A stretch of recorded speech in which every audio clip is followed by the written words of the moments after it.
بسم اللہ الرحمن الرحیم۔ جناب صدر مملکت اسلامی جمہوریہ پاکستان، شہدائے پاکستان کے عظیم اہل خانہ، بہادر غازیوں، سینٹ اور قومی اسمبلی کے ممبران، جنرل آفیسرز، مہمان گرامی اور خواتین و حضرات، السلام علیکم۔ آج یوم دفاع اور شہدائے پاکستان کے موقع پر آپ سے خطاب کرنا میرے لیے اعزاز کا باعث ہے۔ بلا شبہ دفاع وطن ایک مقدس فریضہ ہے جو ہمیں جان سے بھی زیادہ عزیز ہے۔ ہمارے شہداء کی قربانیاں وطن سے محبت کے اسی جذبے کا اظہار ہیں جو ہمارے دلوں کو بھی جذبہ شہادت سے سرشار رکھتی ہیں۔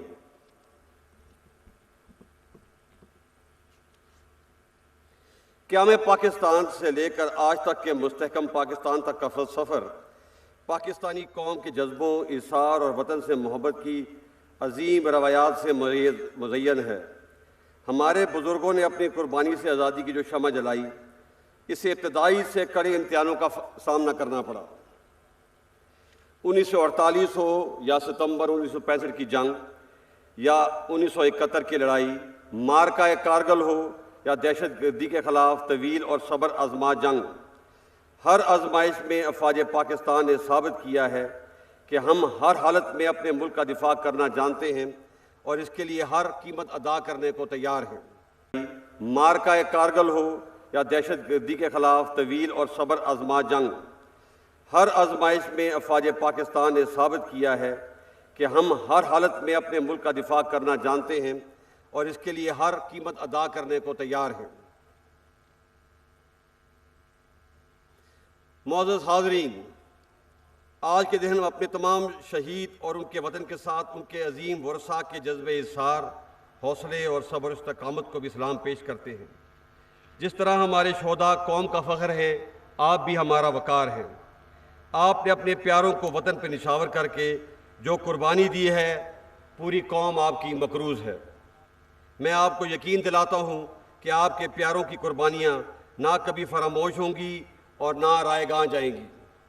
آج کی تقریب کا مقصد اسی عہد کی تجدید ہے کہ ہم اپنے شہیدوں کو کبھی نہیں بھولیں اور ان کے ورثاء کی نگہبانی ہماری ذمہ داری ہے، اور یہ کہ اس عظیم ملک کی سلامتی اور امن ہمیں ہر حال میں مقدم ہے۔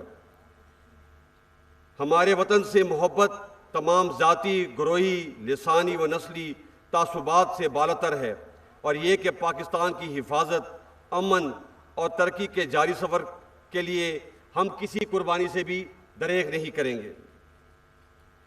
خواتین و حضرات، افواج پاکستان کسی بھی قسم کی اندرونی و بیرونی خطرات، روایتی و غیر روایتی جنگ اور ظاہری اور پوشیدہ دشمنوں سے لڑنے کے لیے تمام صلاحیتوں سے لیس ہے۔ اگر کوئی دشمن ہمیں آزمانا چاہتا ہے تو وہ ہر لمحہ اور ہر محاذ پر ہمیں تیار پائے گا۔ الحمدللہ آج ہمارا شمار دنیا کی بہترین افواج میں ہوتا ہے۔ ہم نے ہر دشمن کا ڈر کر مقابلہ کیا اور تمام اندرونی اور بیرونی سازشوں کو ناکام بنایا، اور سب سے بڑھ کر یہ کہ دفاعی قوت میں خود انحصاری حاصل کر کے ملک کے دفاع کو ناقابل تسخیر بنایا۔ ہمیں اس بات میں کوئی شک نہیں کہ پاک فوج اور قوم کا رشتہ وہ مضبوط ڈھال ہے جس نے پاکستان کے خلاف دشمن کی تمام چالوں اور ہتھ کنڈوں کو ہمیشہ ناکام بنایا ہے، اور اسی یکجہتی نے ہمیشہ ہر مشکل میں سرخرو کیا ہے۔ یہاں یہ امر بہت اہمیت کا حامل ہے کہ عوام کے تعاون کے بغیر کوئی بھی فوج ریت کی دیوار ثابت ہوتی ہے، جیسے کہ ہم نے اپنے ہمسایہ ملک میں دیکھا۔ اس لیے فوج کی کامیابی بڑی حد تک عوام کی حمایت پر منحصر ہے۔ خواتین و حضرات، ہمیں اس حقیقت کو بھی مد نظر رکھنا ہوگا کہ موجودہ دور میں جنگ کی نوعیت بدل گئی ہے۔ اب براہ راست حملے کے بجائے کسی قوم کی یکجہتی اور نظریاتی سرحدوں کو کمزور اور اس کے مختلف طبقات میں انتشار پھیلانے اور شہریوں کے حوصلے پست کرنے کے لیے دیگر حربوں کے علاوہ جدید ٹیکنالوجی اور کمیونیکیشن کے ذرائع کو بھی استعمال کیا جاتا ہے۔ ہمارے دشمن بھی غیر روایتی ہتھ کنڈوں بشمول پروپیگنڈا اور ڈس انفارمیشن کے ذریعے اپنے مذموم مقاصد حاصل کرنا چاہتے ہیں۔ بیرونی دشمنوں کے تمام حربوں اور چالوں سے تو ہم آگاہ ہیں، مگر ہمیں اندرونی انتشار پھیلانے والے کچھ عناصر کے ساتھ سختی سے نمٹنا ہوگا۔ ہم سب کے لیے لمحہ فکریہ ہے کہ کچھ لوگ ملک دشمن عناصر کے ہاتھ میں استعمال ہو رہے ہیں۔ اس منور یا تدبیر کو عرف عام میں ہائیبرڈ یا 5th جنریشن وار کہا جاتا ہے۔ اس کا مقصد پاکستان کی جڑوں کو کھوکھلا کرنا اور ملکی سالمیت کو نقصان پہنچانا ہے۔ ہم انشاءاللہ ان منفی عزائم کو کبھی کامیاب نہیں ہونے دیں گے۔ ایسی مشکل اور پیچیدہ صورتحال افواج پاکستان اور قوم کی باہمی اعتماد اور اخوت اور محبت کے رشتے کو اور بھی مضبوط کرنے کی متقاضی ہے۔ معزز حاضرین، یہ حقیقت بھی کو نقصان پہنچانا ہے۔ ہم انشاءاللہ ان منفی عزائم کو کبھی کامیاب نہیں ہونے دیں گے۔ ایسی مشکل اور پیچیدہ صورتحال افواج پاکستان اور قوم کی باہمی اعتماد اور اخوت اور محبت کے رشتے کو اور بھی مضبوط کرنے کی متقاضی ہے۔ معزز حاضرین، یہ حقیقت بھی سب پر روز روشن کی طرح عیاں ہونی چاہیے کہ اس ارض پاک پر کسی پرتشدد رویے یا انتہا پسندی کی اب مزید کوئی گنجائش نہیں۔ طاقت کا استعمال صرف اور صرف ریاست کا اختیار ہے۔ افواج پاکستان اور قانون نافذ کرنے والے اداروں کے علاوہ کسی فرد یا گروہ کو اسلحے کی نمائش اور استعمال کی اجازت نہیں ہوگی۔ کسی شخص کو بھی یا گروہ کو علاقائیت، لسانیت، نظریے اور مذہب کی بنیاد پر ریاست کو بلیک میل کرنے کی اجازت نہیں دی جائے گی۔ بحیثیت قوم ہمیں یہ عہد کرنا ہے کہ ہم سب نے مل کر پاکستان کو قائد اعظم کی سوچ کے مطابق اعتدال پسند، پرامن اور ایک جدید اسلامی اور فلاحی ریاست بنانا ہے۔ خواتین و حضرات، جمہوریت میں پاکستان کی مضبوطی اور بقا ہے۔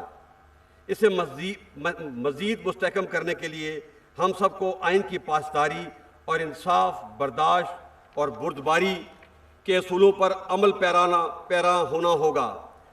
تنقید برائے تنقید، نفرت اور عدم برداشت جیسے منفی رویوں کی حوصلہ شکنی کرنی ہوگی۔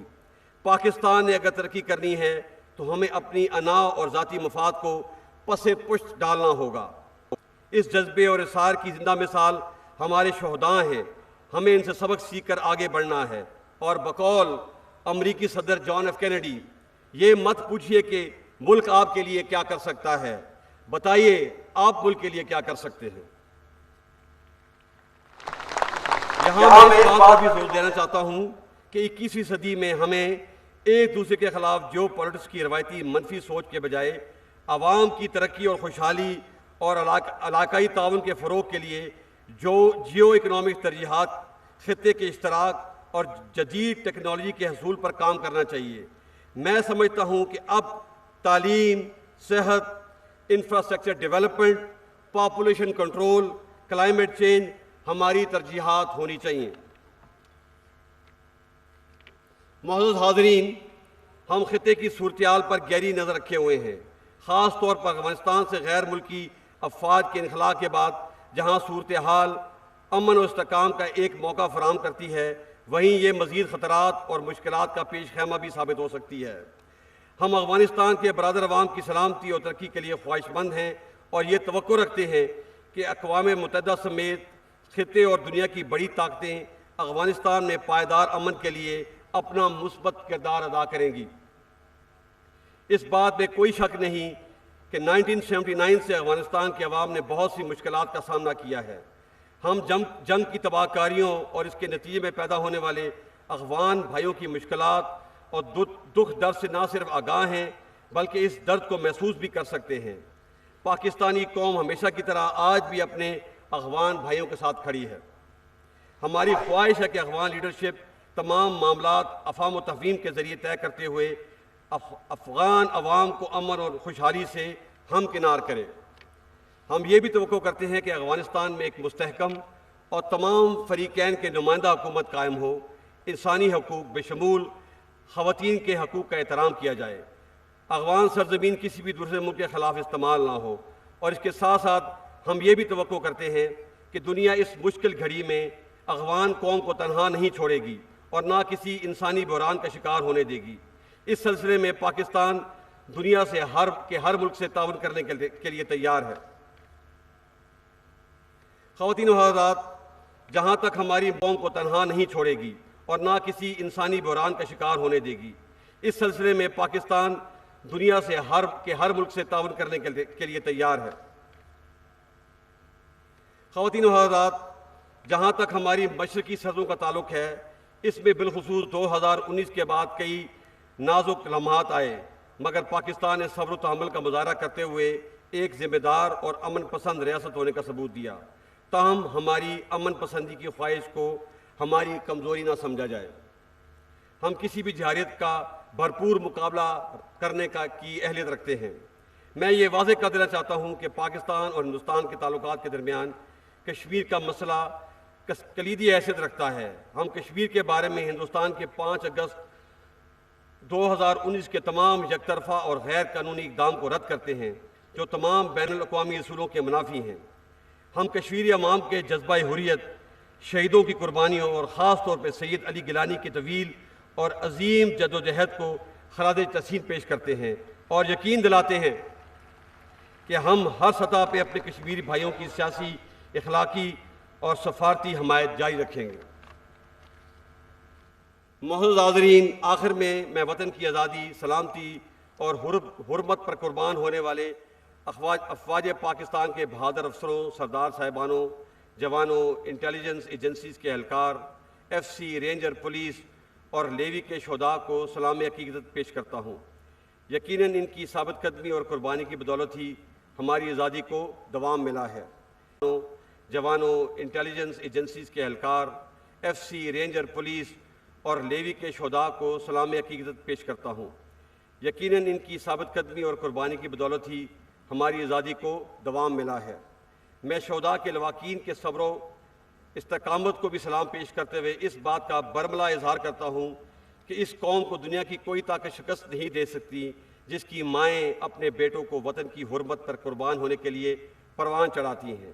آئیے آج کا دن اور یہ لمحات شہدائے وطن و غازیوں کے نام کرتے ہوئے اس عہد کی تجدید کریں کہ ہم ان کے نقش قدم پہ چلتے ہوئے پاکستان کے مستقبل کو روشن اور پرامن بنائیں گے، اور ہم نے وطن کے تحفظ کی جو قسم کھائی ہے ہر قیمت پہ اس کی پاسداری کریں گے۔